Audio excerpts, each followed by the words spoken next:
Hello और नमस्कार दोस्तों। आपका स्वागत है आपके चैनल आत्मनिर्भर ट्रेडर पर। आज हम बात करने वाले हैं कि क्या ऑप्शन बायर सफल हो सकते हैं। ऑप्शन बायर कौन होते हैं? ये ज़्यादातर वो हैं जिनके पास कैपिटल छोटे छोटे हैं, थोड़ा टाइम लेकर और थोड़े कैपिटल के साथ, बहुत सारे सपनों के साथ वो मार्केट में आते हैं। हमें सबसे पहले ये जानना होगा कि जो ऑप्शन बायर्स हैं उनकी सफलता में सबसे बड़ी रुकावट क्या हो रही है। एक्चुअली ये हमारी स्ट्रेटेजी है, और स्ट्रेटेजी का मतलब ये नहीं कि किसी खास इंडिकेटर को फॉलो करना है। नहीं, इंडिकेटर आपकी स्ट्रेटेजी नहीं हो सकती। सबसे पहले हम जानेंगे कि ऑप्शन बायर्स गलतियाँ क्या करते हैं। तो आज के वीडियोस में हम जानेंगे कि ऑप्शन बायर्स गलतियाँ क्या करते हैं। फिर धीरे धीरे हम जानने की कोशिश करेंगे कि उन गलतियों को कैसे दूर किया जाए। गलती नंबर 1 जो अक्सर ऑप्शन बायर्स करते हैं वो ये है कि बिना किसी भी स्ट्रेटजी के ट्रेडिंग के लिए सिर्फ कॉल या पुट खरीद लेते हैं, क्योंकि उनको लगता है कि मार्केट ऊपर जाएगा, बस वो उन्होंने कॉल खरीद लिया। जब उन्हें लगता है मार्केट नीचे जा रहा है, एक कैंडल रेड बनी और उन्होंने पुट खरीद लिया। सबसे पहले स्ट्रेटजी आपकी ये होनी चाहिए कि आप कहाँ एंटर करेंगे और कहाँ एग्ज़िट करेंगे, ये आपका प्री प्लान होना चाहिए। ये नहीं कि हर एक कैंडल पर आपने अपना मूड बदल लिया कैंडल के कलर के हिसाब से।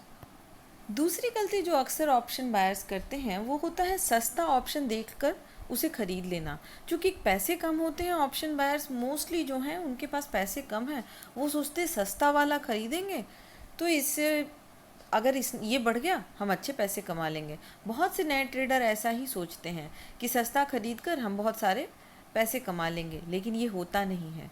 गलती नंबर 3, स्टॉप लॉस का इस्तेमाल नहीं करना। छोटा नुकसान लेकर निकल जाएं, उससे बेहतर है वो स्टॉप लॉस मन में सोच कर रखते हैं पर वो सिस्टम में लगा कर नहीं रखते। कई बार तो जब स्टॉप लॉस हिट होता है तो मन में सोचते हैं कि अगली बार जब वो थोड़ा ऊपर आएगा तब मैं निकल जाऊंगा, और वो कभी आता ही नहीं, और स्टॉप लॉस नहीं लेने की वजह से आप नुकसान कर लेते हैं। चौथी जो सबसे बड़ी गलती करते हैं यह है ओवर ट्रेडिंग की। एक ट्रेड में नुकसान हुआ तो दूसरा कर लेंगे। कभी कभी तो ऐसा भी होता है कि एक ट्रेड में ही फ़ायदा हो गया है, आपने अच्छे पैसे कमा लिए हैं, आप 5-6 हज़ार रुपये लेकर आए थे, आपने 1 हज़ार बना लिए, लेकिन आपको संतुष्टि नहीं हुई। आप ऐसा सोचते हैं कि 1 हज़ार कमा के क्यों रुक जाऊं, मैं 5 हज़ार लाया था तो मैं 5 हज़ार लेकर जाऊंगा। ऐसा नहीं होता है। जो सेलिंग में भी आते हैं वो लोग 1.5-2 लाख लगा कर भी 1-2 हज़ार ही कमाते हैं। आप एक बार ध्यान देंगे तो आपको पता चलेगा। पांचवी गलती वो ये करते हैं कि एक्सपायरी के दिन बिना सोचे समझे प्रीमियम कम होने की वजह से कहीं से भी ट्रेड कर लेते हैं। उन्होंने देखा प्रीमियम कम हुआ, कभी कॉल लेंगे कभी पुट लेंगे, माइंडसेट बिल्कुल ख़राब कर लेते हैं एक्सपायरी वाले दिन। छोटे छोटे ऑप्शन बायर्स वो नहीं करनी है। अगर आपको लग रहा है कि एक्सपायरी के दिन आप गड़बड़ कर रहे हैं, आप एक्सपायरी को कुछ दिनों तक स्किप करिए। गलती नंबर 6, दूसरों के टिप्स पर ट्रेडिंग। ये तो बिल्कुल ही नॉर्मल है।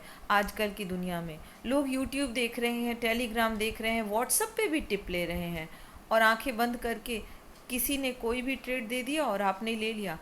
एक बार कभी फ़ायदा, एक बार कभी नुकसान, और किसी बार पूरी तरह से नुकसान। फिर भी आप अपनी गलती नहीं समझते। गलती नंबर 7 है जो कि रिस्क मैनेजमेंट है, जिसको पूरी तरह से नज़रअंदाज करते हैं। पूंजी का आप एक बहुत बड़ा हिस्सा ट्रेड में लगा देते हैं। मैंने मान लिया कि आप 10 हज़ार ही लेकर आए, तो ज़रूरी नहीं है कि पूरे 10 हज़ार से एक बार में ही ट्रेड किया जाए। आप 6 हज़ार 7 हज़ार से भी ट्रेड कर सकते हैं। तो पूंजी का सबसे बड़ा हिस्सा ही एक ट्रेड में ही लगा देना आपकी सबसे बड़ी गलती हो सकती है। याद रखिए, पहला लक्ष्य पैसा कमाना नहीं, अपना कैपिटल बचाना होना चाहिए। ऑप्शन मार्केट जीतने के लिए सबसे सही दिशा पकड़ना काफ़ी नहीं होता है। एक्चुअली आपको सही स्ट्रेटजी और डिसिप्लिन और रिस्क मैनेजमेंट भी करना आना चाहिए। मार्केट में सबसे बड़ा दुश्मन आपका मार्केट नहीं है, बल्कि आपकी अपनी गलतियां हो सकती हैं। उम्मीद है ये वीडियो आपको पसंद आया होगा। ऐसे ही वीडियोस के लिए लाइक और सब्सक्राइब करें।